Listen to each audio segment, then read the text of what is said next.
वो देते बच्चे को हाथ में मोबाइल थमा देते हैं। बच्चा भी रो रहा है कुछ भी सिचुएशन को लेकर, तो उसको उसके इमोशंस को रेगुलेट करने की जगह पर क्या बोलेंगे, तू रो मत, ले पकड़ mobile. Anger and tantrum then after toy. तो ना अब दोनों के बीच में कनेक्शन बन गया। अब वो बच्चे को वही लगेगा कि मुझे कुछ भी चाहिए तो डिमांड करो, रो, जिद करो, तभी मुझे कुछ मिलेगा। अब एक घर के अंदर बच्चे ने बचपन से देखा है, क्योंकि घर की स्थिति अच्छी नहीं है, इन पापा शराब पीकर आते हैं, बच्चे को मारते हैं, मम्मी के ऊपर हाथ उठाते हैं। पहले से शराब is negative for the health. उसके साथ बच्चे के जो इमोशन जो जुड़े, वो कौन से जुड़े, नेगेटिव जुड़े, क्योंकि उसके कारण उसकी स्कूल की फीस नहीं भरी।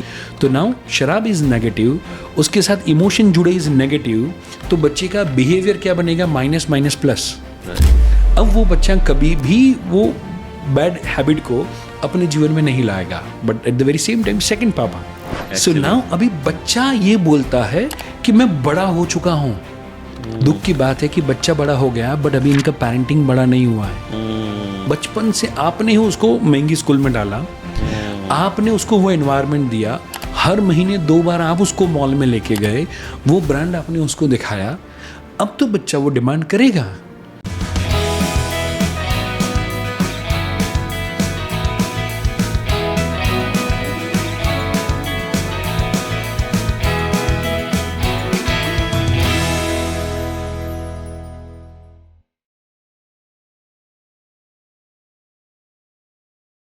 हेलो दोस्तों, मैं डॉक्टर योगेंद्र सिंह राठौड़ आप लोगों के लिए लाया हूँ इनर वेलनेस ट्राइब का अगला एपिसोड। आज बेहद स्पेशल गेस्ट हमारे बीच आज के पॉडकास्ट में मौजूद हैं, जो कि भारत के जाने माने parenting coach, author and entrepreneur. Please welcome Parikshit Jobanputra ji on our show. Thank you so much Parikshit ji. Thank you very much and I am very much glad and happy to be on your show. Thank you. So Parikshit ji, parenting के साथ जो आपका love है, connection है, और आप इतने सालों से, I think you are one of the pioneer in India to take parenting coaching to next level. तो ये कैसे आपका इंटरेस्ट जागा, ये पैशन कैसे आपको लगा? सो जनरली मेरा ये मानना है कि हर व्यक्ति 18 साल में पेरेंटिंग कोच हो जाता है। अच्छा।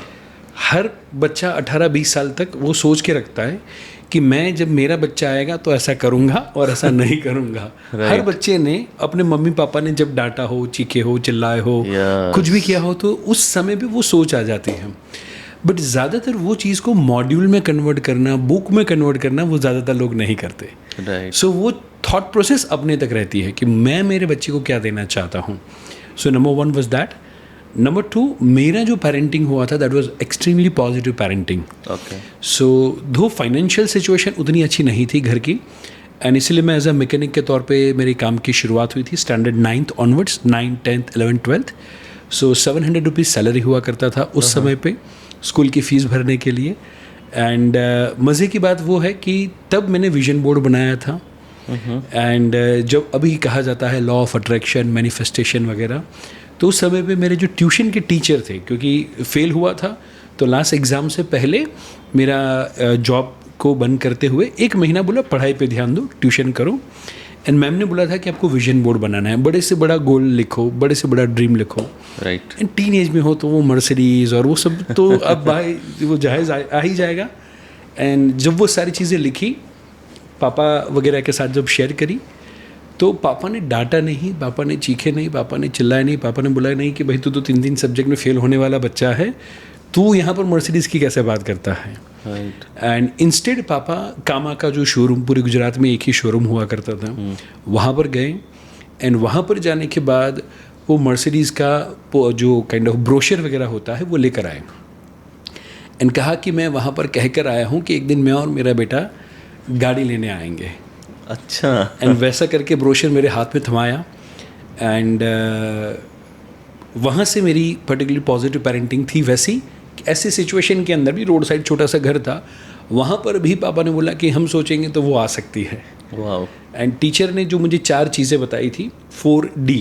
अच्छा। D फॉर ड्रीम, बड़े से बड़ा ड्रीम, उसके ऊपर D फॉर डेट लिखो, राइट, तभी वो गोल बनेगा।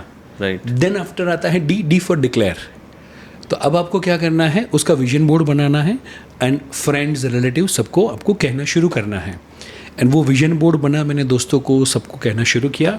एंड 4th D आता है, D फॉरवर्ड डेडिकेशन। तो आप वो कुछ पाने के लिए कुछ खोना पड़ता है, राइट। तो ज़्यादातर लोग लॉ ऑफ अट्रैक्शन वगैरह मैनिफेस्ट करने के लिए सोचते तो है, बट उसके लिए वो क्या छोड़ना चाहते हैं ना, वो ज़्यादातर लोग सोचते नहीं है। सो वहाँ पर मैंने 4 चीज़ें लिखी हुई थी। एंगर, बिकॉज कि वो सिचुएशन में काम करते थे, तो बैड फ्रेंड्स का एसोसिएशन, थोड़ी बहुत स्मोकिंग एंड मम्मी के साथ आर्ग्यूमेंट करना, टीवी देखना, ये 4 चीज़ें वैसी थी मेरे अंदर जो मैंने उस समय पे लिखा था कि मैं छोड़ूंगा।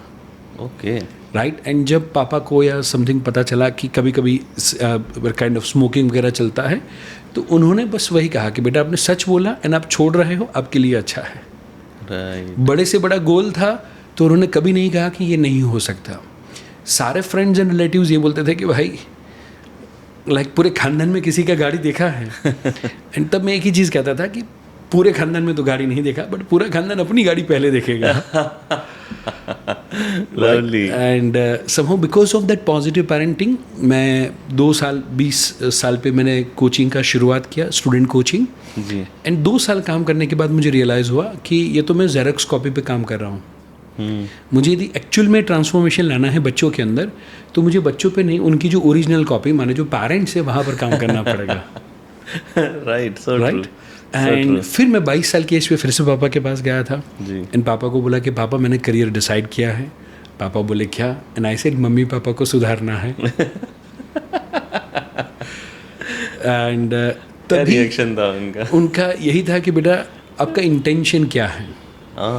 राइट। तो मैंने बताया कि ये सिचुएशन होता है कि बच्चे को हम कितना भी मोटिवेट करें, कितना भी गोल सेटिंग की बात करें, बट वो जब घर पे जाता है एंड जब जैसे आपने मुझे सपोर्ट किया वैसा कोई सपोर्ट नहीं करता, तो वो बच्चे का दिल टूट जाता है। बच्चा नेगेटिव फील करता है, बच्चा डिप्रेस फील करता है।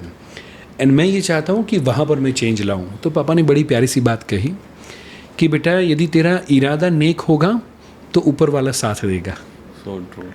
राइट। एंड नंबर 2 दूसरी चीज़ कही कि बेटा हमारी हालत उतनी ख़राब है कि जो भी होगा इससे अच्छा ही होगा। इससे नीचे कुछ हो ही नहीं सकता, और यदि ऐसा हुआ तो उसके लिए तो हम रेडी ही हैं। तो बेटा now go and fulfil your dreams. And उनकी ओर से मुझे वो पॉजिटिव पेरेंटिंग मिला, वहाँ पर साथ सहकार मिला। एंड इसलिए मुझे लगता है कि आज हर बच्चे को शायद 2 टॉय कम मिलेंगे, चलेगा। 2 नेटफ्लिक्स के शो कम देखेगा, चलेगा। 2 बार मॉल में या रेस्टोरेंट में जाके पिज्ज़ा कम खाएगा तो चलेगा। बट एक यदि पॉजिटिव पेरेंटिंग मिल गया बच्चे को, तो बच्चा अपने रियल पोटेंशियल को यूज़ कर पाएगा। एंड इसीलिए लास्ट 20 साल से लगा हुआ हूँ। एंड गोल है कि 92 की एज तक यही जोश के अंदर बस यही काम करते रहना है। Lovely, lovely, beautiful. सो इतना काम करके कुछ अगर 3 to 4 सबसे ज़्यादा कॉमन पेरेंटिंग मिस्टेक्स क्या आपके सामने आती हैं जो पेरेंट्स करते हैं, स्पेशली इंडियन पेरेंट्स?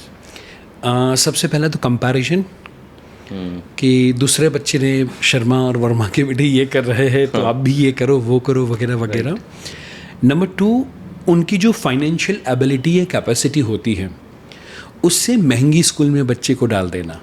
अच्छा। Just because of show off, या तो फिर उनको ऐसा लगता है कि महंगी स्कूल में जाएगा तो बच्चे का भविष्य अच्छा होगा।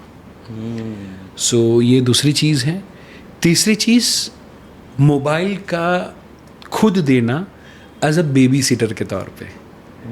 सो जनरली इम्पोर्टेंट काम करना हो तो मोबाइल बच्चे तो को वो देते बच्चे को हाथ में मोबाइल थमा देते हैं। बच्चा भी रो रहा है कुछ भी सिचुएशन को लेकर, तो उसको उसके इमोशंस को रेगुलेट करने की जगह पर क्या बोलेंगे, तू रो मत, ले पकड़ मोबाइल।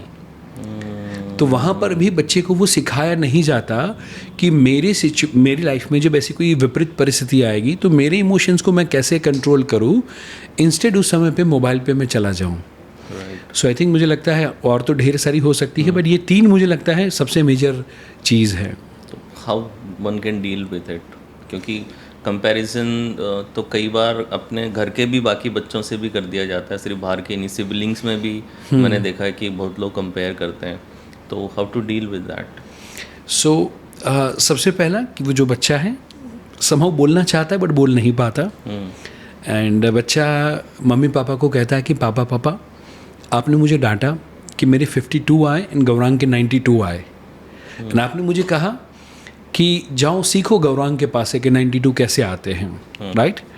एंड तब बच्चा समहाउ बोलना चाहता है बट बोल नहीं पाता, उसके शब्द मैं रिपीट कर रहा हूँ। बच्चा बोलता है कि पापा पापा बात सच है कि मेरे 52 आए एंड गौरांग की 92, पर आपने जो मेरा कंपैरिजन किया, यदि मैं भी आपका उस तरीके से करूँ तो, एंड मैं भी कहूँ कि आपके दोस्त माने गौरांग के पापा आपके बचपन के दोस्त हैं ना, आप भी देख कर आओ कि उनके घर में बैंक बैलेंस कितना है, उनके पार्किंग में 4-4 गाड़ियाँ पड़ी हुई है, आप भी कुछ सीख कर आओ कि इतना पैसा कैसे कमाना, तो क्या आपको अच्छा लगेगा? Right? So somehow very first thing as a husband, as a wife, जब हमारा भी कंपैरिजन कोई करता है हमें ज़रा भी अच्छा नहीं लगता, राइट? एंड इसीलिए पहली चीज़, हमारा बच्चा यूनिक है, हमारा बच्चा यूनिक है, एंड उसकी यूनिकनेस को आइडेंटिफाई करने पे फोकस करें। सो कई बार जब भी हम स्पेसिफिकली कंपैरिजन करते हैं, उसका मतलब क्या हुआ कि मेरे बच्चे की मैंने कोई कमज़ोरी को देखा है और आस पड़ोस के कोई भी बच्चे की मैंने खूबी को देखा है, कंपैरिजन वहीं पर होगा। सो इंस्टेड मैं कहना चाहूँगा कि आपका बच्चा मिस्टर शर्मा के बेटे की तरह लिखना सीख जाएगा, मिस्टर वर्मा के बेटे की तरह मैथमेटिक्स अच्छा हो जाएगा, और कोई बच्चे की तरह वो स्केटिंग में पावरफुल हो जाएगा, तो भी वो जेरोक्स कॉपी या डुप्लीकेट कॉपी बनेगा ना। एंड डुप्लीकेट चीज़ें मार्केट में सस्ती बिकती हैं, ओरिजिनल चीज़ें होगी वो मार्केट में महंगी बिकेगी। सो मैं ये कहना चाहता हूँ, बच्चा 10 बच्चों का कंपैरिजन करते हुए सबके जैसा बन जाएगा तो वो खुद के जैसा नहीं बन पाएगा। एंड मे बी आप जानते हैं कि हर एक व्यक्ति का fingerprint is different, in fact eye का स्क्रीनिंग करेंगे that is also different, tongue का print is also different, and हर एक व्यक्ति की स्पेसिफिक बॉडी की smell is also different, and इसीलिए डॉग जब कोई एक व्यक्ति को सूंघेगा तो भीड़ में हज़ारों लोग वहाँ से गुजरे हैं, फिर भी डॉग वो व्यक्ति को पीछा कर पाएगा, जस्ट बिकॉज ऑफ व्हाट, कि हर एक व्यक्ति की बॉडी की फ्रेगरेंस इज ऑल्सो डिफरेंट। तो मैं कहना चाहता हूँ, भगवान ने यदि इतनी यूनिक चीज़ दी है, तो ये जो खोपड़ी के खोपचे में रखी हुई चीज़ है, राइट, ब्रेन, वो भी तो यूनिक दिया हुआ है। सो सारे मम्मी पापा को जब कंपैरिजन बंद करना है, तो पहली चीज़, बच्चे के अंदर कौन सी कमी है वो ना देखें, बच्चे की कौन सी खूबी है, वो कौन सा काम यूनिक वे में कर सकता है, उसको देखने पे हमें ज़्यादा फोकस करना चाहिए। नंबर 2, कोई भी टैलेंट है बच्चे के अंदर, कोई भी खूबी है, वो खूबी को यदि हमें दुनिया तक पहुंचाना है तो कोई भी व्यक्ति टैलेंट का पैसा नहीं देता। आई रिपीट, कोई भी व्यक्ति टैलेंट का पैसा नहीं देता, टैलेंट इनटू स्किल। सो मेरे पास पेरेंटिंग का टैलेंट है, आपके पास NLP का टैलेंट है, बट आप अग्री करेंगे कि जूम मीटिंग में बोलने का स्किल होना चाहिए। आपने जो यहाँ पर पूरा स्टूडियो का सेटअप और टेक्निकलिटीज़ और जो भी चैलेंजेस आए, तो उसको डील करने का स्किल होना चाहिए, पब्लिक स्पीकिंग का स्किल होना चाहिए, तभी आप आपकी NLP या पेरेंटिंग या और कोई भी टैलेंट है उसको यूज़ कर पाएंगे। सो बच्चे में गाने की टैलेंट है, म्यूज़िक की टैलेंट है, बट यदि वो स्टूडियो में परफॉर्म नहीं कर पाएगा, स्टेडियम में परफॉर्म नहीं कर पाएगा, पब्लिक के बीच में ऑडिटोरियम में परफॉर्म नहीं कर पाएगा, समहाउ वो मोनेटाइज कभी नहीं कर पाएगा। सो नंबर 1, बच्चे की खूबी को देखें। Number 2, SDP, called skill development plan. So मेरे बच्चे में ये 4 खूबी है, वो 4 खूबी को निखारने के लिए कौन कौन सी सपोर्टिंग स्किल्स होगी, वो मम्मी पापा बैठकर आधा घंटा बैठकर वो प्लान करें एंड वो स्किल्स डेवलपमेंट पे फोकस करें। एंड जब वो होगा, फिर तीसरी चीज़ कह के ये टॉपिक हम कंप्लीट करेंगे, and that is called value addition. So talent into skill, skill into value addition. So अब मेरे पास जो स्किल है उससे मैं कौन सी ऑडियंस की लाइफ में वैल्यू ऐड कर सकता हूँ, इज इक्विवेलेंट टू मनी और सक्सेस। राइट। सो अब मेरे बच्चे, ज़्यादातर टीन एज के बच्चे जब हम काउंसलिंग के लिए आते हैं, दे आर इन 10th में भी 12th स्टैंडर्ड कंप्लीट किया है, कॉलेज में बच्चा है, एंड मैं पूछता हूँ बेटा आपके अंदर कौन सी खूबी है, समहाउ वो बोलते पता नहीं है। अभी वन ऑफ द मिनिस्टर, उनकी daughter at the age of 25 she came for the counselling and she was literally crying, and उसको लगता था कि मेरे जीवन का कोई पर्पज़ नहीं है, and she wanted to commit suicide.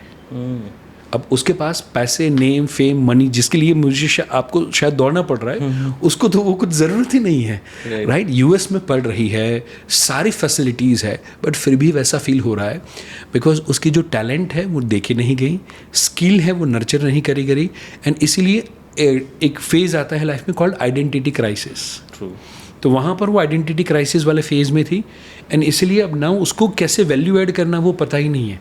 वो जो जानती है, उसके पास जो डिग्री है, उसे कौन सी कंपनी के अंदर, कौन से लोगों के अंदर, कौन सी प्रोडक्ट या कौन सी सर्विस के थ्रू लोगों के लाइफ में वैल्यू ऐड कर सकती है, वो मम्मी पापा को बच्चों को समझाना पड़ेगा। तो ही वो मे बी मनी और मे बी सक्सेस जो भी उनको बच्चों को देना है वो तभी मिल पाएगा। So true. सो मुझे लगता है कंपैरिजन ना करते हुए ये 3 फेज जर्नी के ऊपर मम्मी पापा को काम करना बेहद ज़्यादा ज़रूरी है। और वो जो मोबाइल वाला पार्ट आपने बताया था कि मोबाइल दे देते हैं, how to deal with that, because कई बार आजकल हम देखें तो दोनों पेरेंट्स वर्किंग होते हैं, so it becomes difficult for them to give them the required attention. तो व्हाट इज़ द सोल्यूशन? वो मोबाइल ना दे तो क्या करें उस टाइम पे? Wonderful question. सो पहली चीज़ कि बच्चे को मोबाइल नहीं चाहिए। ओके। बच्चे को खुशी चाहिए एंड एंगेजमेंट चाहिए।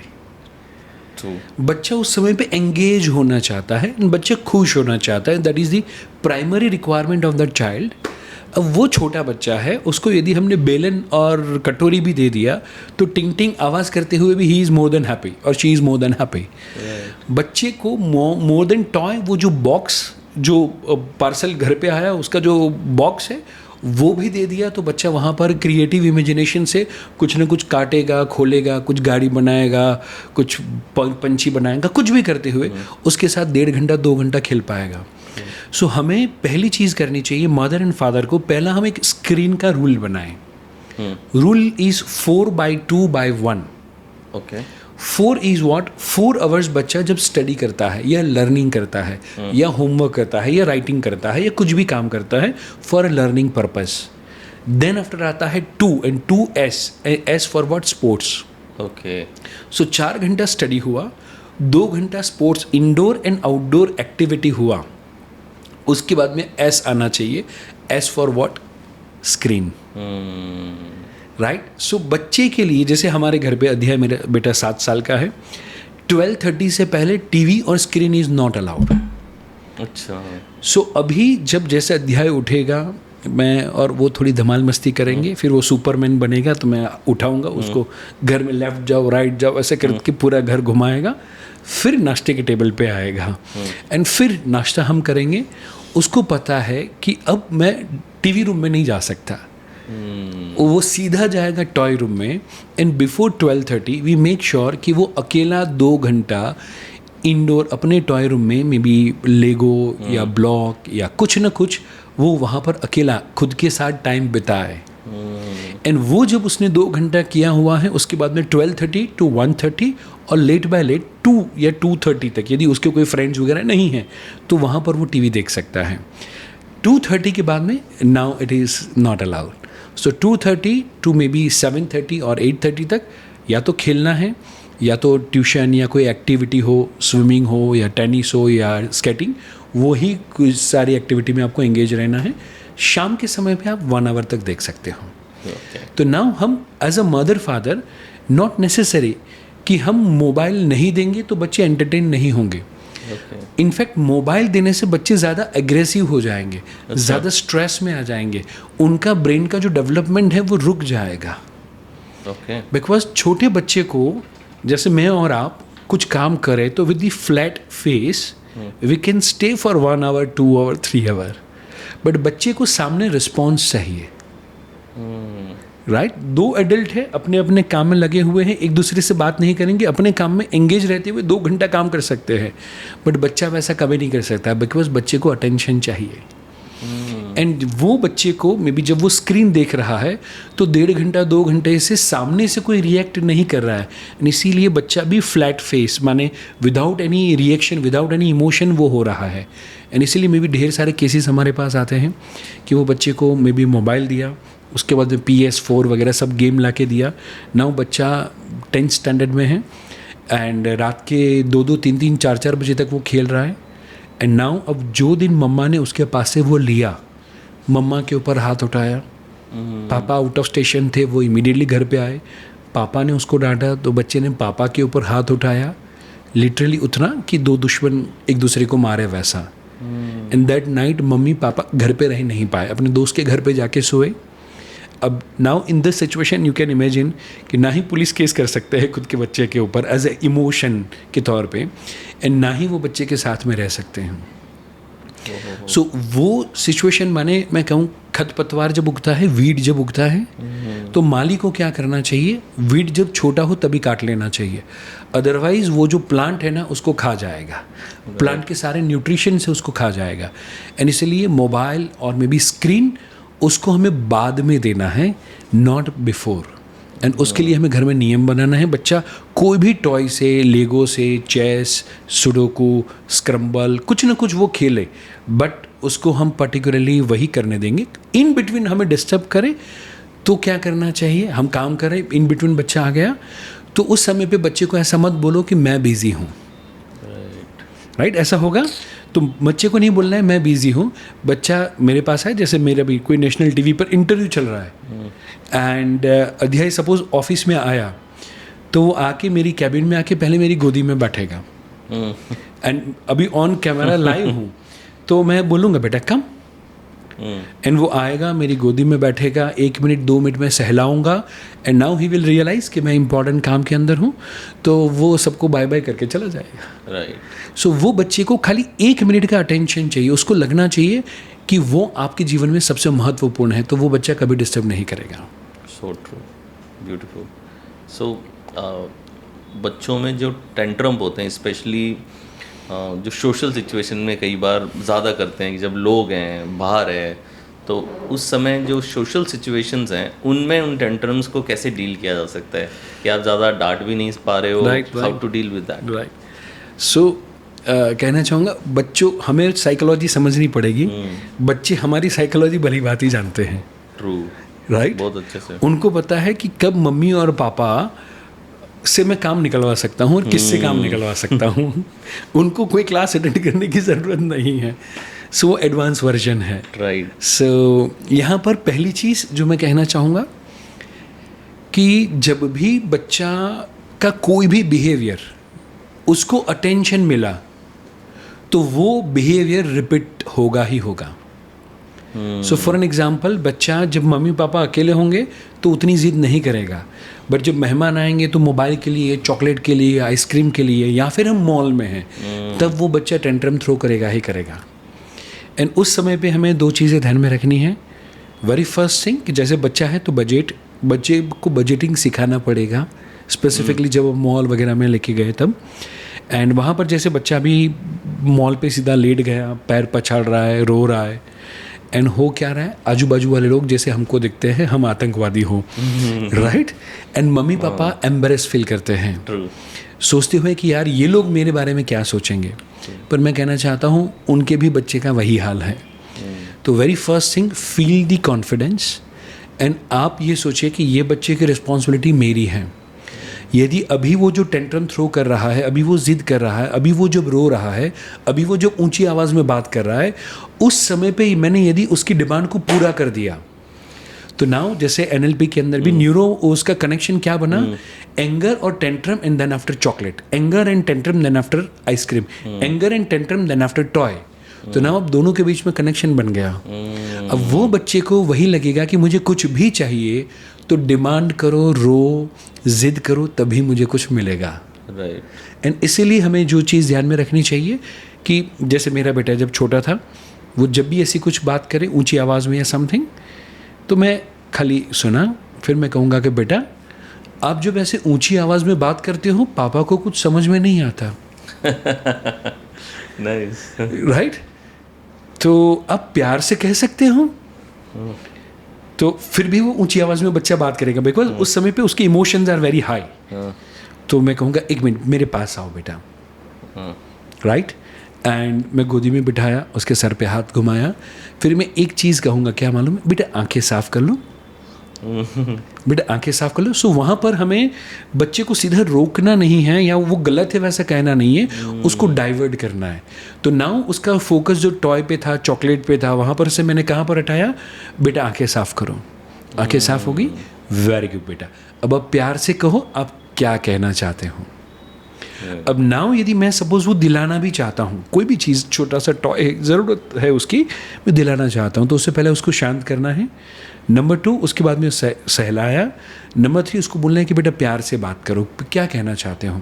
उसने कहा, मैं बेटा प्लीज़ बोल सकते हो आप साथ में। उसने बोला प्लीज़, वेरी गुड बेटा, आपने कितना अच्छे से समझाया, मुझे तुरंत समझ में आया, चलो हम लेकर आते हैं। एंड नाउ नेक्स्ट टाइम अब उसका प्रोग्रामिंग क्या हुआ कि मुझे कुछ भी इस चीज़ वस्तु चाहिए, मैं ज़िद करूँगा, रोऊंगा, पैर पछाड़ूंगा तो मुझे नहीं मिलेगा, सामने वाले को समझ में नहीं आएगा। एंड मैं प्यार से बात करूँगा तो मेरे मिलने के चांसेस ज़्यादा है। सो हम कभी भी टेंट्रम को या रोने को हम अटेंशन ना दें। इनफैक्ट बच्चा जब गिर जाता है, पहला चीज़ क्या करता है, देखता है किसी ने देखा तो नहीं, राइट। एंड यदि उस समय पे यदि उसको पता चला कि मम्मा पापा कोई ना कोई है जो अटेंशन दे, तो वो रोना शुरू करेगा, अदरवाइज वो बच्चा रोता नहीं है, राइट। सो अध्याय जब छोटा था तो वो गिरे और हमारी ओर देखे तो हम उसकी ओर देखते थे और मुस्कुराते थे और क्लैप करते थे। अच्छा, तो नाउ अभी अध्याय जब भी पर्टिकुलरली गिरा इतने सालों के अंदर, फर्स्ट 3-4 years वॉक करते या दौड़ते समथिंग, तो वो भी खड़ा होगा, हंसेगा और फिर खुद ताली बजाएगा और फिर खिलना शुरू कर देगा, राइट। मे बी शायद उसके घुटने में चोट आई है, खून निकला है, but he is enjoying that thing. क्यों? क्योंकि रिस्पॉन्स उसने वही देखा हुआ है। ट्रू। सो इसलिए मुझे लगता है कि हम बच्चे के टेंट्रम को नहीं, बच्चा जब पोलाइटली बात करे उसी समय पे हम उसको अटेंशन दें। नंबर 2, हम काइंड ऑफ 10 में 10 चीज़ें उसने मांगी तो 10 में से 10 चीज़ें उसको ना दिलाएं। 10 में से 2 या 3 चीज़ वस्तु वैसी होनी चाहिए जिसको हम अफरेंटली नो कहे। बच्चे को ना सुनने की आदत डालनी चाहिए, राइट। नंबर 1 वो आदत हमने डाली। नंबर 2, 2 या 3 चीज़ें वैसी हो कि जहाँ पर वो चीज़ वस्तु के लिए हम उसको पोस्टपोन करें। मे बी बेटा नेक्स्ट वीक मिलेगा, बेटा नेक्स्ट मंथ में मिलेगा, तो वहाँ पर उसके अंदर डिलेड ग्रेटिफिकेशन आना शुरू होगा। एंड 3-4 चीज़ें वैसी हो उसने मांगा और ज़िद में कन्वर्ट हो, उसे पहले दिला दो। पता है कि हफ्ते में एक बार बच्चा चॉकलेट, आइसक्रीम, जंक फूड खाएगा, तो वो डिमांड करे तब तक की वेट क्यों करनी है। अब ढेर सारे मम्मी पापा की आदत है, जब तक बच्चा टेंट्रम थ्रो नहीं करता तो पहली बात में सुनते नहीं है। राइट। तो मुझे लगता है ये हम 33 वाला रूल फॉलो करें, क्योंकि बच्चे का ना सुनना भी ज़रूरी है। So true. और उसका हाँ सुनना भी ज़रूरी है। So true, beautifully explained.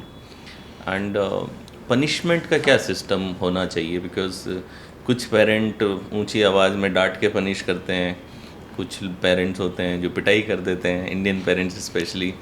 तो अगर बच्चे ने कुछ गलत किया है तो उसे उस गलती का एहसास किस तरीके से दिलाना चाहिए कि वो आगे रिपीट ना करे? तो क्या एक राइट मेथड है? पहले तो गलत मेथड क्या है? 2 तो मैंने बताए, और कोई अगर हैं तो आप बताएं कि गलत। So now in that situation mummy papa को अब क्या करना है कि बच्चे ने कुछ गलत किया, तो एग्जाम्पल के तौर पे मे बी हैंड राइटिंग ख़राब है या टीवी ज़्यादा देख रहा है वगैरह वगैरह कुछ भी, तो पहले हम फियर नहीं देंगे, नेगेटिव सजेशंस नहीं देंगे, हाथ नहीं उठाएंगे। पहली चीज़ जो हमें करनी चाहिए, set body language before the language.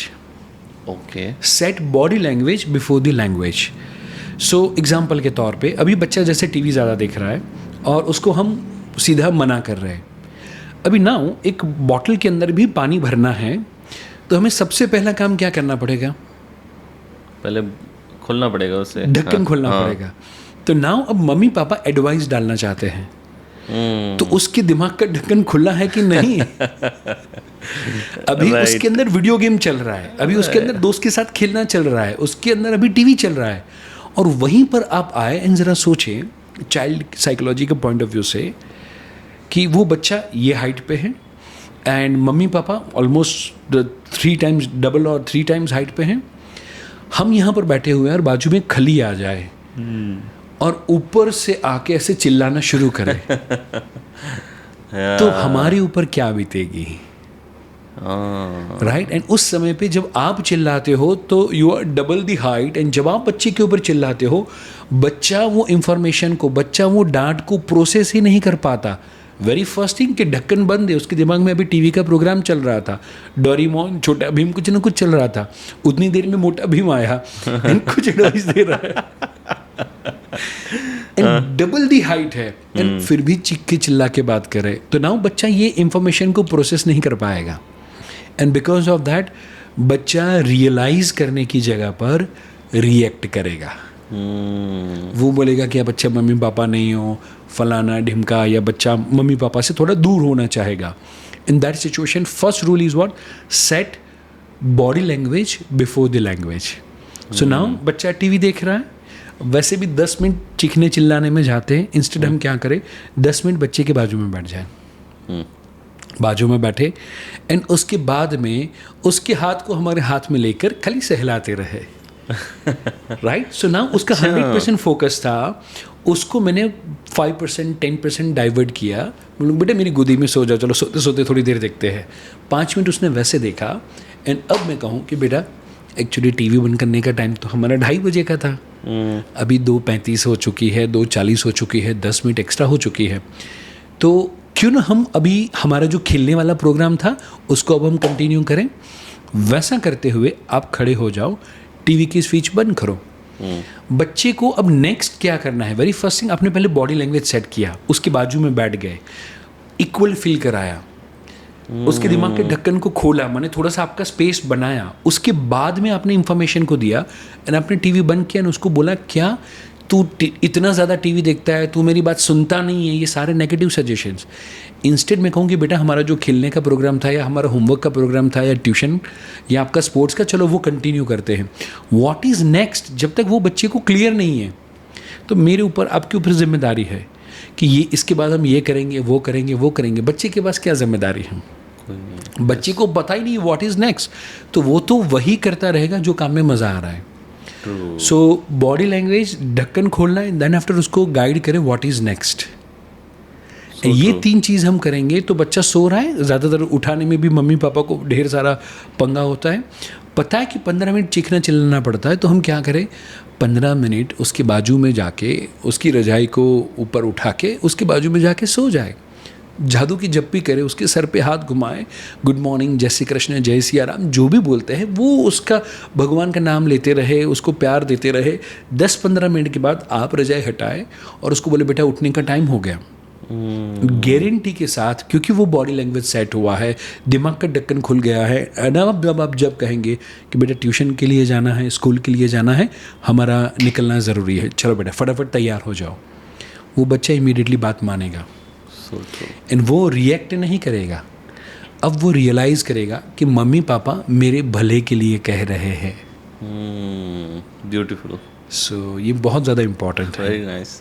आपकी पेरेंटिंग कैसे हुई है, ये किस हद तक इन्फ्लुएंस करता है कि आप अपने बच्चों को कैसे पेरेंट करेंगे? I think 100%। ओके, 100%। एंड माने दोनों तरीके से, यदि कोई व्यक्ति है जिसका बुरा पेरेंटिंग हुआ है, नेगेटिव पेरेंटिंग हुआ है, and at the age of 18 everybody is parenting coach, and उसने ऐसा सोच लिया है कि नहीं मैं तो मेरे बच्चे के साथ ऐसा कभी नहीं करूँगा, राइट, तो फिर वो जो है वो अपने बच्चों के साथ पॉजिटिव पेरेंटिंग करेगा। पर यदि कोई अपने बच्चों के साथ पॉजिटिव पेरेंटिंग कर रहा है तो उसका भी source is what, mummy papa का नेगेटिव पेरेंटिंग। अच्छा, राइट। और कुछ लोग वैसे होंगे कि जिनका खुद का पॉजिटिव पेरेंटिंग हुआ, उनके मम्मी पापा ने कभी डांटा नहीं, कभी मारा नहीं, और हमेशा उनको रिस्पेक्टफुली ट्रीट किया है, तो वही चीज़ वो आगे पास ऑन करते रहेंगे। तो साइकोलॉजी में मैं जनरली कहता हूँ माइनस माइनस प्लस, जो मैथ्स का रूल था, वही चीज़ काम करती है बच्चों के बिहेवियर के लिए भी। Right. And plus minus minus. So 2 घर है, दोनों घर में पापा इज़ काइंड ऑफ ड्रिंकर, बहुत ज़्यादा शराब पीते हैं दोनों घर में। अब एक घर के अंदर बच्चे ने बचपन से देखा है, क्योंकि घर की स्थिति अच्छी नहीं है, एंड पापा शराब पीकर आते हैं, बच्चे को मारते हैं, मम्मी के ऊपर हाथ उठाते हैं। पहले से शराब is negative for the health, उसके साथ बच्चे के जो इमोशन जो जुड़े, वो कौन से जुड़े? नेगेटिव जुड़े, क्योंकि उसके कारण उसकी स्कूल की फ़ीस नहीं भरी गई, उसके कारण उसको जो टॉय चाहिए था वो भी पैसे पापा ने शराब में उड़ा दिए, मम्मी पापा के साथ वो कभी खेल नहीं पाया बिकॉज ऑफ व्हाट? शराब के कारण। तो नाउ शराब इज़ नेगेटिव, उसके साथ इमोशन जुड़े इज़ नेगेटिव, तो बच्चे का बिहेवियर क्या बनेगा? Minus minus plus. राइट। अब वो बच्चा कभी भी वो बैड हैबिट को अपने जीवन में नहीं लाएगा। But at the very same time second पापा वेल टू डू फैमिली से हैं एंड ओकेजनली पीते हैं, पार्टी हो, सेलिब्रेशन हो, अचीवमेंट हो, तब पीते हैं। वो बच्चे ने बचपन से देखा है कि वाह, जब मैरिज होते हैं, फंक्शन होता है, पार्टी होती है, उस समय पे पर्टिकुलरली पी जाती है।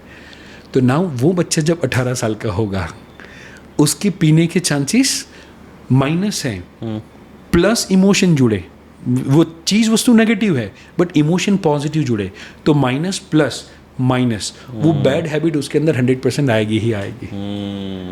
एंड प्लस प्लस तो प्लस, राइट। तो पॉजिटिव चीज़ है, उसके साथ पॉजिटिव इमोशन जुड़ेंगे तो वो चीज़ जनरेशन आफ्टर जनरेशन तक कंटिन्यू रहेगी। But the problem is study is positive, mummy papa का प्यार इज पॉजिटिव, भगवान का नाम लेना, मंदिर पे जाना या कोई भी सेवा का काम करना इज पॉजिटिव। ज़्यादातर मम्मी पापा वहीं पे नेगेटिव इमोशंस जोड़ते हैं। स्टडी के लिए हमने डांटा, चीखे, चिल्लाए, स्कूल के लिए, होमवर्क के लिए, अब वो पॉजिटिव उसके साथ नेगेटिव इमोशन जुड़ गया तो प्लस माइनस आउटकम वो बच्चा स्टडी को जिंदगी भर हेट करेगा, नेगेटिव आउटकम आएगा। So true. सो मैथमेटिक्स को हमने साइकोलॉजी में अप्लाई किया ताकि पेरेंट्स इजीली समझ पाए। Very beautiful concept. अब कई पेरेंट्स की एक आदत होती है, they spy on their kids, specially जब बच्चा टीनेज पे आने लगा है तो उनके फ़ोन चेक करना या उनके लैपटॉप की हिस्ट्री चेक करना, ये किस हद तक करेक्ट है कि वो जो डिसिप्लिन और फ्रीडम दोनों के बीच का जो डेलिकेट बैलेंस है वो किस तरीके से एक पेरेंट मैनेज करे, स्पेशली टीनेज के जो पेरेंट्स हैं? सो जनरली जब भी हम बच्चों को कंट्रोल करने की कोशिश करेंगे हम DRP बनेंगे। DRP इज दुखी राम पेरेंट। दुखी राम पेरेंट। सो टीन एज का बच्चा होगा, वो कुछ ना कुछ वैसा चीज़ करेगा जहाँ पर मम्मी पापा के इमोशंस थोड़े से हर्ट हो। हर एक टीन एज के बच्चा, क्योंकि उसकी खुद की पर्सनल लाइफ की अब शुरुआत हो रही है एंड मम्मी पापा ने ये लेवल पे कभी बच्चे को सोचा हुआ नहीं होता है क्योंकि उन्होंने बचपन से देखा हुआ है। तो पहली चीज़ मैं कहना चाहता हूँ, इसके लिए शास्त्रों के अंदर बड़ी प्यारी सी बात भी कही गई है, लालियत पंचित वर्षानी 10 वर्षानी ताड़ियत प्राप्ते तु पोष्टे पुत्रम मित्रम वदाचरित। तो उसका मतलब ये हुआ कि पहले 5 साल बच्चों को लालन पालन करना है। पहले फर्स्ट 5 years बच्चे को काइंड ऑफ एक राजा की तरह ट्रीट करो, उसको मैक्सिमम टाइम दो, वो जो कहे उसकी हाँ में हाँ, बट स्क्रीन के लिए और जंक फूड के लिए नहीं, उसके अलावा बाकी सारी चीज़ों में, टाइम में, खेलने में, कूदने में, हर जगह पर अटेंशन देने में, सारी चीज़ों में हाँ होनी चाहिए।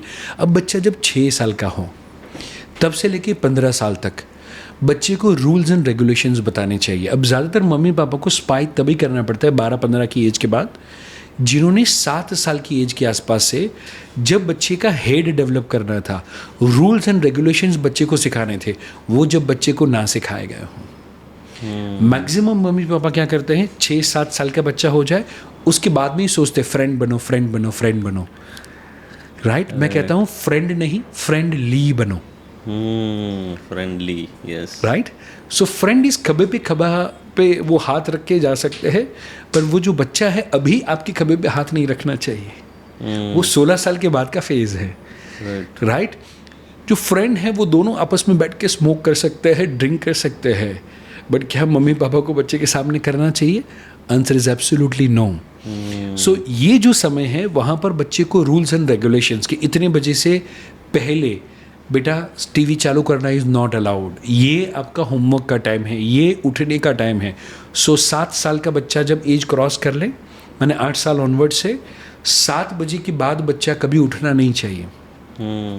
माने यदि बच्चा सुबह में 7 बजे से पहले उठने की हैबिट यदि 7 साल की एज से उसके अंदर डली हुई है, यदि उसके अंदर मैं कहना चाहूँगा कि रात को 9:30 बजे बेड पे जाने की यदि हैबिट डली हुई है, यदि उसका 2 घंटा स्पोर्ट्स करने की यदि हैबिट उसके अंदर डली हुई है तो फिर मम्मी पापा को स्पाई नहीं करना पड़ेगा 15-16 साल की एज पे। ट्रू। सो हमें वो करना है। एंड जब 16 साल पे बच्चा पहुंच जाए तो फिर क्या करना है, बच्चों के दोस्त बनना है 16 साल के बाद में, ताकि बच्चे के ऊपर हमें स्पाई ना करना पड़े, बच्चा खुद खुल के हमारे साथ कोई भी बातचीत हो वो शेयर कर पाए। Right. And instead more than spying, मैं कहना चाहूँगा बच्चे के साथ डेट पे जाएं। अच्छा। बेटा है तो इट्स पापा की रिस्पॉन्सिबिलिटी कि वो बेटे के साथ महीने में या 15 दिन में एक बार लॉन्ग ड्राइव पे जाए, अकेले मूवी पे जाए, अकेले उसके साथ लंच या डिनर पे जाएं। जब बहन मम्मी और कोई नहीं है एंड पापा और बेटा दोनों अकेले जब ड्राइव पे गए हैं, लॉन्ग ड्राइव पे गए हैं, 2, 3, 4 डेट के बाद में जब पापा ने उसको कहा कि बेटा दिस इज़ द एज कि कोई लड़की आपको पसंद आ सकती है, अफेक्शन या अट्रैक्शन हो सकता है, इट इज़ नॉर्मल, पर ऐसा कुछ हो तो आप मुझे बता सकते हो। राइट। एंड बेटी है और मम्मी यदि उसके साथ डेट पे जाती है तो मे भी ऐसा होगा कि जब नाउ डेज गर्ल्स के हाथ में भी फ़ोन है तो किसी ने वो बेटी को कुछ गलत चीज़ें दिखा दी, तो नाउ आप अग्री करेंगे कि पापा है, भाई है, वो सबके बीच में because of the social situation वो बेटी कभी भी मम्मा को कुछ पूछ नहीं पाएगी पब्लिकली या फैमिली मेम्बर्स के बीच में। बट यदि मम्मी ने वो एनवायरनमेंट क्रिएट किया है, every 15 days may be movie पे गए, मे बी इस तरीके से गए, तो नाउ अब बेटी मम्मा को कुछ भी पर्सनल से पर्सनल क्वेश्चन होगा वो पूछ पाएगी। वो ओपन स्पेस हमें बनानी पड़ेगी। सो स्पाई की जगह हमें स्पेस पे फोकस करना चाहिए। So true. तो मुझे लगता है कि बच्चा यदि कंफर्टेबल होगा आपके साथ तो बच्चा डेफिनेटली शेयर करेगा ही करेगा। So true. तो कई बार टीनेजर बच्चों की एक प्रॉब्लम रहती है that my parents don't understand me. So इसका क्या सोल्यूशन है, कैसे वो अंडरस्टैंडिंग बिल्ड की जा सकती है, या फिर क्यों एक टीनेजर अपने आप को एक मिसअंडरस्टूड आइडेंटिटी में रहता है कि मेरे को नहीं समझते हैं ये लोग, why that happens? Very good. So वो हर बच्चे को ऐसा होता है। माने महात्मा गांधी जी के बेटे को भी वैसा फील हुआ था। माने हम कुछ भी करेंगे, teen age is the age कि जहाँ पर वो खुद आइडेंटिटी क्राइसिस से बच्चा गुजर रहा है। इन उसको मैं सिंपल वे में पेरेंट्स के लिए समझाऊं तो बच्चा जब छोटा था उसको घर के अंदर कहीं पर भी मम्मी पापा दादा दादी सबने क्या दिया, पूरा अटेंशन दिया। अब वो टीन एज में धीरे धीरे बाहर की दुनिया में जाना शुरू हुआ तो जो अटेंशन जो लव उसको घर पे मिल रहा था अब वो दुनिया नहीं देती, दुनिया उतना भाव नहीं देती। तो नाउ ही और she wants to prove that कि मैं उतना ही वर्थ हूँ जितना घर पे था।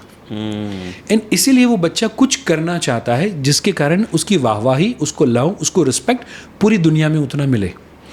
जब तक उसको पता नहीं चलता कि कौन से वे से मुझे वो रिस्पेक्ट पूरी दुनिया देगी, तब तक का जो फेज है that is called identity crisis.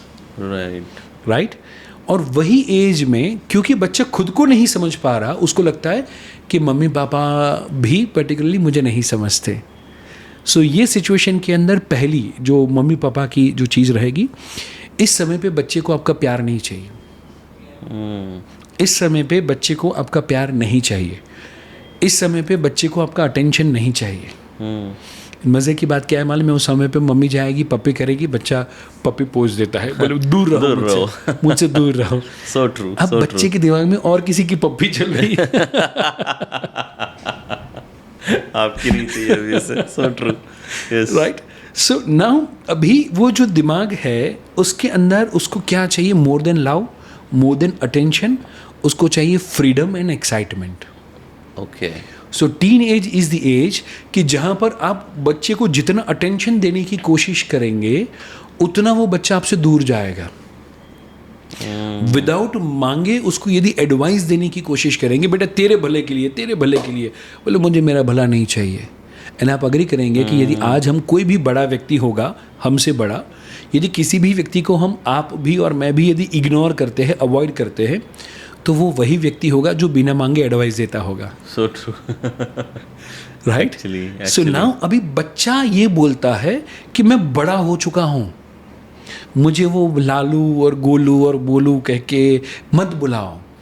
दुख की बात है कि बच्चा बड़ा हो गया बट अभी इनका पेरेंटिंग बड़ा नहीं हुआ है। So true. बच्चे को बड़े बच्चे की तरह उसको फ्रीडम चाहिए ना, उसको एक्साइटमेंट चाहिए।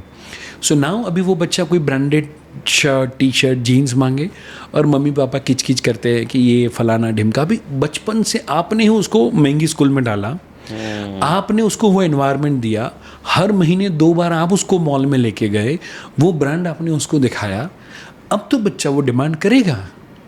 वो 2 बार मॉल में लेके गए, उसकी जगह 2 बार जंगल में लेके गए होते, महीने में यदि पहाड़ पे लेके गए होते, तो शायद बच्चा ये चीज़ों की डिमांड नहीं करता। बट अब बच्चा जब डिमांड करे तो हमें क्या करना चाहिए? तो टीन एज का बच्चा है, उसको फेवरेट जीन्स या टी शर्ट जो भी पसंद है, जो भी ब्रांड, जो भी कलर, वो लेकर आओ, गिफ्ट पैक करो, उसकी स्कूल बैग में डाल दो।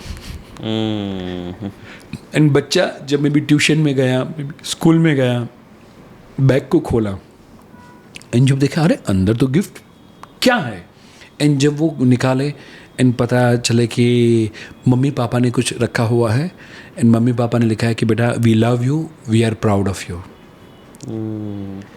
एंड टीन एज का बच्चा कुछ भी करे, अपने मम्मी पापा की नज़र में वो सबसे ऊपर उठना चाहता है। एनिमल मूवी जहाँ पर बच्चे की वो क्रेविंग है कि मेरे कारण मेरे पापा खुश हो। एंड इसीलिए जब टीन एज में बच्चा कुछ भी करे, बस उसमें खुश होना चालू कर दो तो बच्चे को एक्साइटमेंट मिलेगा। ऐसी सरप्राइज देना चालू करो, बच्चे को एक्साइटमेंट मिलेगा। एंड यदि वो मिल गया पॉजिटिव एक्साइटमेंट, तो बच्चा रेसिंग नहीं करेगा, बच्चा ड्रग्स के रवाड़े पे नहीं चढ़ेगा, बच्चा party and night out and वो सारी चीज़ें नहीं करेगा। बट उसके लिए बापू अभी फेवरेट उसका हीरो है एंड उसका मूवी आया एंड पापा ही उसके लिए टिकट लेकर आए एंड बोले कि चल बेटा आज रात का शो है, मैं और तुम मूवी देखने के लिए जाएंगे और उससे पहले तेरी जो फेवरेट रेस्टोरेंट है ना, वहाँ पर मैं और तुम डिनर करेंगे और फिर वो मूवी देखेंगे। फ्राइडे फर्स्ट नाइट में, फर्स्ट डे फर्स्ट, मतलब फर्स्ट शो तो नहीं होगा, 3rd या 4th जो भी शो है, पर वो मैं बेटा तेरे साथ देखना चाहता हूँ। तेरा फेवरेट हीरो है, चल हम देखते हैं। एंड उस समय पे यदि बच्चे को वो एक्साइटमेंट दिया ना, तो वो बच्चा आपके अलावा और कहीं पर नहीं जाएगा in the search of excitement. So true. And वो बच्चे को आप फ्रीडम दे दो, उसके बाद में उसको पूछो मत, वो जब बताए तो सुनो।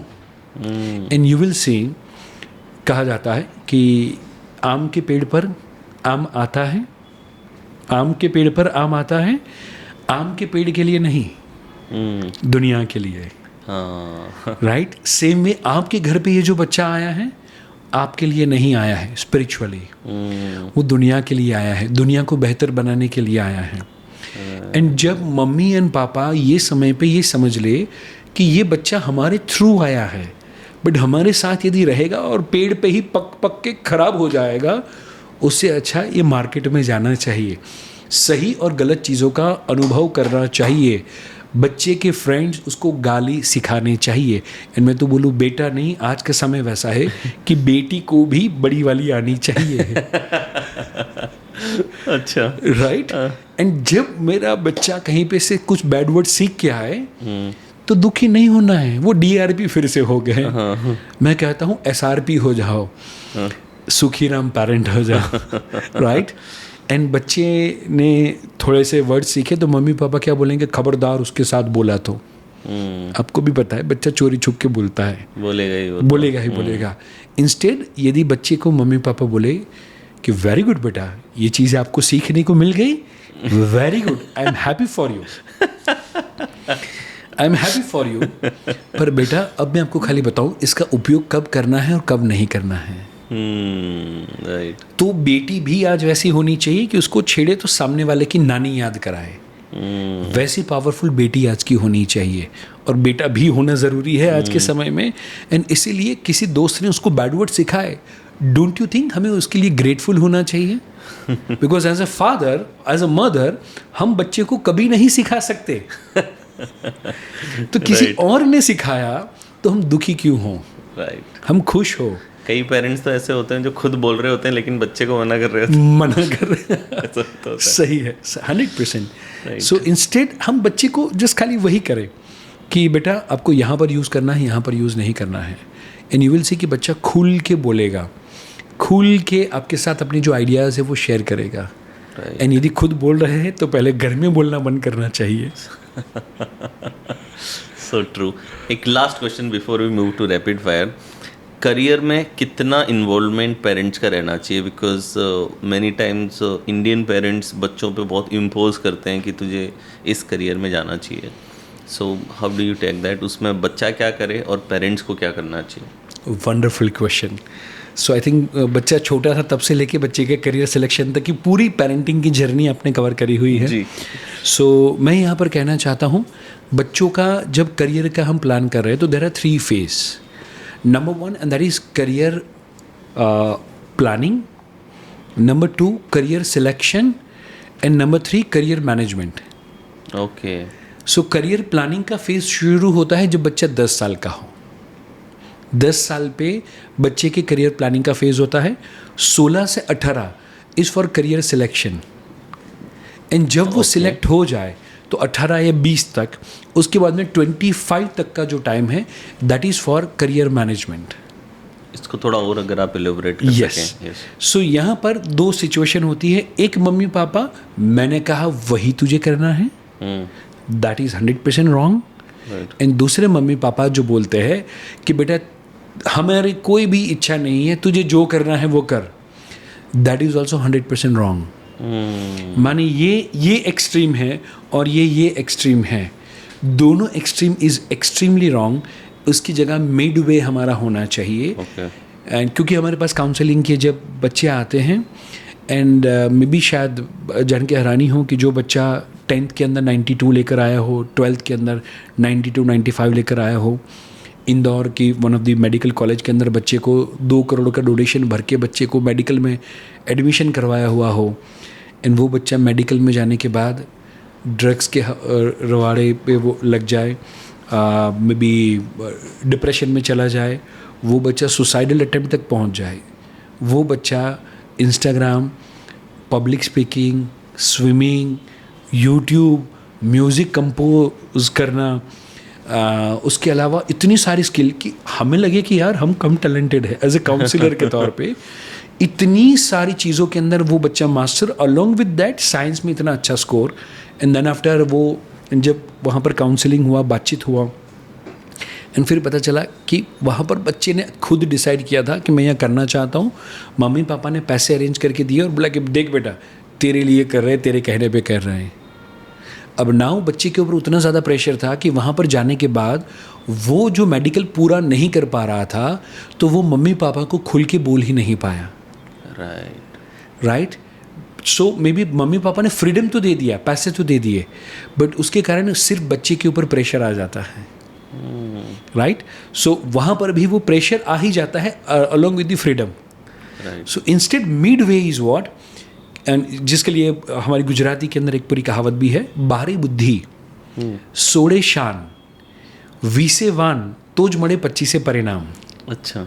सो बारी बुद्धि इज व्हाट, बच्चों के अंदर व्हाट माने शान आती है, आई मी माई सेल्फ आता है। 12 साल इज टीन एज, जो अभी 10 साल पे 10 पे टीन हो चुका है, इसीलिए 10 साल पे हमें करना चाहिए। वहाँ से हमें बच्चों के अंदर कमर्शियल ब्रेन डेवलप करना शुरू करना चाहिए for the career purpose. Okay. So 10 साल से लेके 15-16 साल तक, आज से पहले बच्चा पिज्ज़ा खाने गया, बच्चे ने ऑर्डर किया, पिज्ज़ा खाया और निकल गया, चलता था। अब मम्मी पापा की ड्यूटी क्या है? बोले बेटा सोचो ये रेस्टोरेंट कितने का होगा, बेटा सोचो कितना मैन पावर है। ट्रू। अब जब पिज्ज़ा आ रहा है या पाव भाजी आ रहा है, केक आ रहा है, पेस्ट्री आ रहा है, तब तक you analyse this business. And यदि हम ये करें तो अच्छा कि क्लाउड किचन करें तो अच्छा, उसको एडवाइस देने की जगह उसका कमर्शियल ब्रेन डेवलप करो। बच्चे को मे बी हमारे सीए के साथ मुलाकात कराओ, पापा जो बिज़नेस में हैं, पापा मम्मी जो जॉब करते हैं, वहाँ पर वो मम्मी पापा को अपने बच्चे को बताना चाहिए कि हम ये करते हैं, ऐसे पैसे आते हैं। एंड अदरवाइज टीन एज से पहले बच्चे ने क्या देखा है, मम्मी पापा गाड़ी लेके जाते हैं, शाम को गाड़ी लेकर आते हैं, राइट, एसी ऑफिस में बैठे रहते हैं और पता नहीं पैसे कैसे लेकर आते हैं। तो उन्होंने मम्मी पापा को ज़्यादातर कैसे देखा है, रिलैक्स करते हुए, टीवी देखते हुए, दोस्तों से सोशलाइज करते हुए, मम्मी पापा को रिस्पॉन्सिबिलिटी निभाते हुए मेजॉरिटी ऑफ द बच्चों ने देखा हुआ नहीं है। Now this is the time after the 10 कि जहाँ पर मम्मी को बताना पड़ेगा पापा कितनी मेहनत करे हैं, पापा को बताना पड़ेगा मम्मी कितनी मेहनत करी हुई है। दोनों के क्या KRA है, की रिस्पॉन्सिबिलिटी एरियाज़ है, कैसे पापा पैसे कमाते हैं, वो सारी बैकएंड की चीज़ें दिखाए। CA को मुलाकात करवाया, आर्किटेक्ट को मुलाकात करवाया। वैसे जब अलग अलग फील्ड के लोगों को बच्चा मिलेगा, फिर कमर्शियल ब्रेन डेवलप होगा। यदि वैसा हुआ तो होगा what to do and not to do. That is a सोडे शान। शान is what to do and not to do. Lovely. And ये हमारे राजाओं के समय पे होता था, एंड इसीलिए 16 साल पे राज्याभिषेक होता था। अच्छा, हम अभी अपने आप को मॉडर्न एंड एडवांस कहते हैं। सॉरी टू से, कोई भी मॉडर्न एंड एडवांस अपने आप को कहने वाले माता पिता 16 साल पे अपने बिजनेस की, अपने घर की चाबी बच्चे को देकर निकल सकते हैं?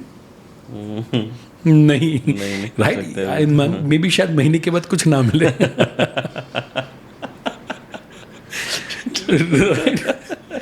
सो 16 साल पे राज्याभिषेक था। लवली। सो 16 साल पे बच्चे के अंदर इतनी समझ थी कि मुझे क्या करना है और क्या नहीं करना है। एंड आइडेंटिटी क्राइसिस जो आज 25 पे भी होता है, उस समय पे 16 पे ख़त्म हो जाता था। इसीलिए वो राजा बनता था, राजा रानी जो भी है। एंड यदि वो है, हमारे बच्चे में वो शान आ चुकी है कि वो क्या करना चाहता है, क्या नहीं करना चाहता है। मेरी करियर में सबसे बेस्ट चीज़ हुई कि मैंने मैकेनिक के तौर पे काम किया।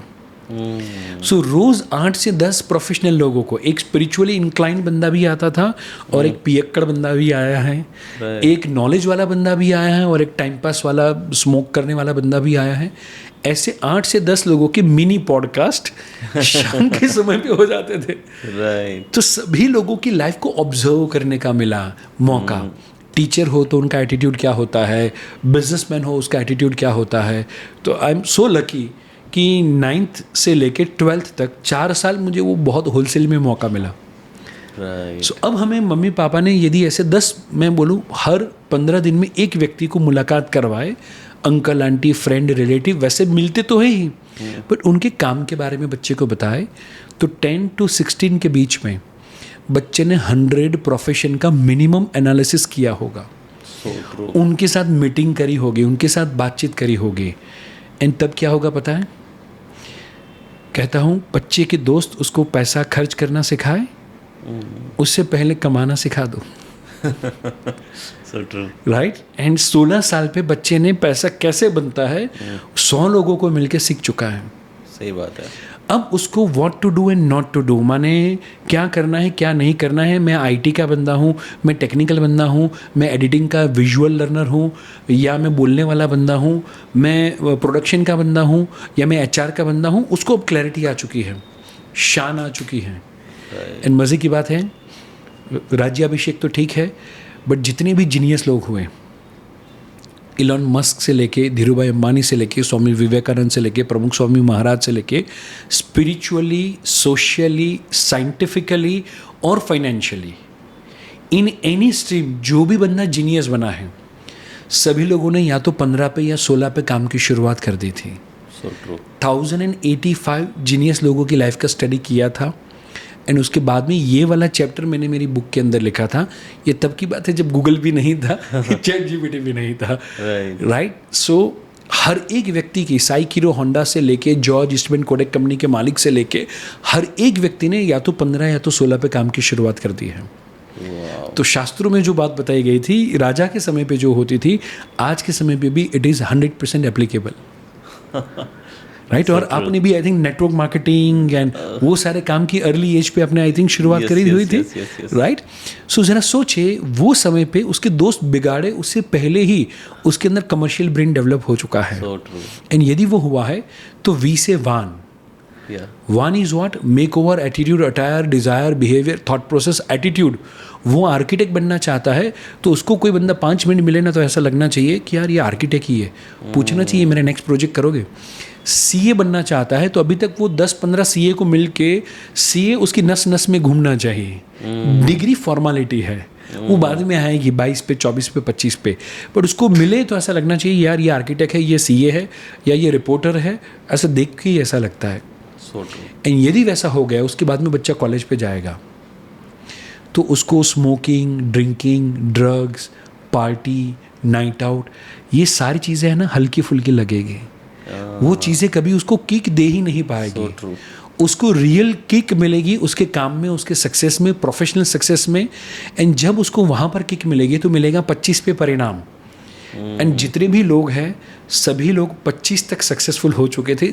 You check out any person and 30 से पहले वो एवरीबडी वॉज करोड़पति in terms of spiritual knowledge और in terms of financial accumulation, right. And normal व्यक्ति 60 पे जो रिटायरमेंट लेता है ये लोग 30 पे लेते हैं। एंड मेरा ये गोल है कि ये नॉलेज और इस तरीके का पेरेंटिंग हर बच्चे का होना चाहिए। एंड 30 के बाद बच्चा कोई भी पैसों के लिए काम नहीं करना चाहिए, पैशन के लिए काम करना चाहिए। So true. एंड यदि वैसा होता है, माने ये जर्नी के अंदर मम्मी पापा का जो रोल है, बेटा हम तुम्हारे साथ हैं, तो जो भी करेगा हम तुम्हारे साथ हैं। नंबर 2, प्रोफेशनल लोगों से मुलाकात करवाते रहे। एंड नंबर 3, जो शुरुआत हमारी जहाँ से हुई थी, टैलेंट के आधार पे स्किल डेवलपमेंट प्लान बनाएं, ट्रू, राइट। एंड प्रोफेशनल लोगों को मिलते हुए वैल्यू एडिशन का प्लान बनाएं। यदि ये हम सिस्टम को फॉलो करेंगे तो दुनिया का कोई भी बच्चा जिसको आज में भी शायद ADHD है, LD है, स्कूल वाले मना करते हैं कि ये पढ़ नहीं पाएगा, ये कुछ नहीं कर पाएगा, वो बच्चे को भी सुपर जीनियस बनाया जा सकता है। सो मुझे लगता है ये अब हर घर तक पहुंचाना, दैट इज़ द एम। इसलिए कहता हूँ 92 की एज पे भी या उसके बाद भी उस तक तब तक को काम करना ही है। बट उसके बाद भी पेरेंटिंग पे या तो पॉडकास्ट लेते देते या तो बात करते करते या तो लेक्चर लेते लेते ये दुनिया को छोड़ना चाहता हूँ। लवली लवली परीक्षित जी, बहुत ही अमेजिंग एंड बहुत ही ऑनेस्ट आंसर आपने पूरा डीप में दिया। आई थिंक आप काफ़ी चार्ज करते हैं इन चीज़ों को सिखाने का, बट हमारी ऑडियंस को आपने बिल्कुल अच्छे से सिखाया। बहुत बहुत धन्यवाद। But now we will move to rapid fire, so let's go for it. अब पेरेंटिंग ने आपको सबसे ज़्यादा किस इमोशन का सामना करवाया? I think fulfilment 100%। क्या आप अपने बचपन के किसी वुंड को पेरेंटिंग के थ्रू हील कर पाए हो? समहाउ अच्छा मेरे लिए ये रहा है कि पॉजिटिव पेरेंटिंग हुआ था तो उतना कुछ खास नहीं था। ओके। बट यस, क्योंकि छोटी उम्र से काम की और करियर की शुरुआत हुई थी और ढेर सारा भागना था, नए पैशन के लिए काम करना था, तो जो जीवन में ठहराव चाहिए था वो ठहराव पेरेंटिंग माने अध्याय के आने के बाद मेरे और मेघा के जीवन में आया है। कोई एक पेरेंटिंग टिप जो आपको अपने पेरेंट से मिली जो सबसे ज़्यादा आपको प्रभावित की? आई थिंक रीडिंग की हैबिट। ओके। सो 9th स्टैंडर्ड ऑनवर्ड से पापा ने रीडिंग की हैबिट डेवलप करी हुई थी, वो उससे मुझे सबसे ज़्यादा फ़ायदा हुआ है। सबसे बड़ा झूठ जो इंडियन पेरेंट्स अपने बच्चों को बोलते हैं आपके हिसाब से क्या है? पढ़ोगे लिखोगे तो बनोगे नवाब। किसी एक मोमेंट में जब आपको लगा शायद मैं पेरेंटिंग में कोई गलती कर रहा हूँ? ऐसा रोज़ लगता है, because parenting is a dynamic thing. And जो आज सही है वो शायद कल गलत होता है। माने जब बच्चा छोटा है तब पेरेंटिंग डिफरेंट है, थोड़ा बड़ा होता है पेरेंटिंग इज़ डिफरेंट, टीनेज में पेरेंटिंग इज़ डिफरेंट। तो शायद एक ऐसा फेज़ आएगा ही कि जो अभी राइट है वो एक समय पे रॉन्ग हो जाएगा। एंड तब हमें रीलर्निंग करना पड़ेगा, अनलर्निंग करना पड़ेगा।